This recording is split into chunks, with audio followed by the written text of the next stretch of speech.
बिस्मिल्लाहिर्रहमानिर्रहीम। अस्सलामु अलैकुम वरहमतुल्लाहि वबरकातुहू। I am herbalist Nida Sabir from Lahore. उम्मीद करती हूँ कि आप सब लोग खैरियत के साथ होंगे।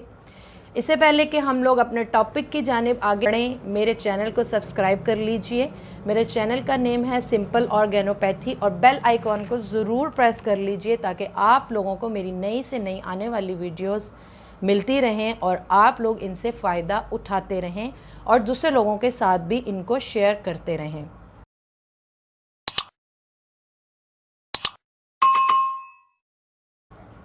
तो इससे पहले कि हम लोग अपने टॉपिक की जानिब आगे बढ़ें, आज का हमारा टॉपिक है जो कि हमारी ब्यूटी से रिलेटेड है, जो कि हमारे हेयर से रिलेटेड है। आजकल हेयर का प्रॉब्लम जो है वो बहुत ज़्यादा हो गया है, हेयर फॉल, इसके अलावा डैंड्रफ, फ्रीज़ी हेयर्स, रफ़ और डल हेयर्स, इस तरह के प्रॉब्लम्स जो हैं वो इसका आम तौर पर ख़वातीन और इसके साथ साथ जो हैं वो मर्द हज़रात भी इसका शिकार हैं, गंजपन का शिकार हैं।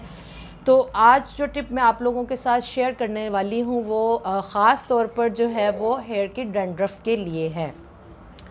इसके लिए आप लोगों को किन किन इंग्रेडिएंट्स की जो है वो ज़रूरत है और इसको आप लोगों ने किस तरह से तैयार करना है, तो ये देखने के लिए मेरी वीडियो को आखिर तक देखते जाइएगा। आप लोगों ने करना ये है कि मायोनीज़ जो है आप लोगों ने 2 टेबल स्पून लेनी है।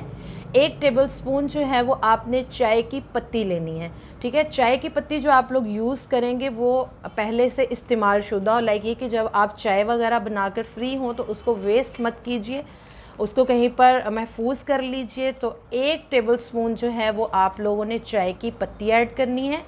2 टेबल स्पून आप लोगों ने इसके अंदर जो है वो ऐड करने हैं मायोनीज़ के, और इसके अलावा 1 टेबल स्पून आप लोगों ने इसके अंदर ऐड करना है ग्लिसरीन को, और 1 टेबल स्पून ही आप लोगों ने इसके अंदर सेसमी ऑयल, बहुत बेहतर है कि काले तिलों का तेल हो, वो आप लोग इसके अंदर ऐड करेंगे। अब इसके बनाने का तरीका क्या है, आप लोगों ने इन तमाम तर चीज़ों को यानी आप जो वो पत्ती होगी उसको आप लोग ग्राइंड कर लीजिए और इन तमाम तर चीज़ों को ऑयल के अंदर जो है वो मिक्स कर दीजिए। मिक्स करने के बाद आप लोगों ने करना क्या है कि बालों की रूट्स के अंदर अच्छे तरीके से इसको आप लोगों ने अप्लाई कर लेना है। अप्लाई कर लेने के बाद आपने कोई सी भी शावर कैप अपने हेयर्स के ऊपर ले लेनी है और इसको आपने 1 घंटे के लिए जो है वो छोड़ देना है।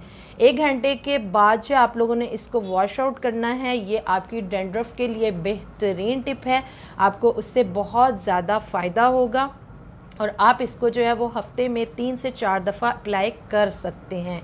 इसके अलावा एक और टिप आप लोगों के साथ शेयर करती चलूँ कि आप जब नहाते हैं तो नहाते वक्त जो भी पानी आप इस्तेमाल करते हैं, सबसे आखिर में जो पानी लास्ट टाइम में आपने अपने हेयर्स के ऊपर डालना है, उस पानी के अंदर आप लोगों ने 1 कैप जोन सी है सिरके की आप लोगों ने उसमें ऐड कर लेनी है और वो डालने के बाद आपने अपने बालों को उस पानी के साथ वॉश करना है। तो ये भी आपके डैंड्रफ के लिए जो है वो बहुत बेहतरीन टिप है। उम्मीद करती हूँ मेरी आज की टिप से आप लोगों को फ़ायदा होगा। आप इसको अपने फ्रेंड्स एंड फैमिली के साथ भी शेयर कीजिए और मेरे चैनल को ज़रूर सब्सक्राइब कीजिए। चैनल का नेम है सिंपल ऑर्गेनोपैथी। उम्मीद करती हूँ आप लोगों को फ़ायदा होगा। दुआओं में याद रखें। अस्सलामु अलैकुम वरहमतुल्लाहि वबरकातुहू।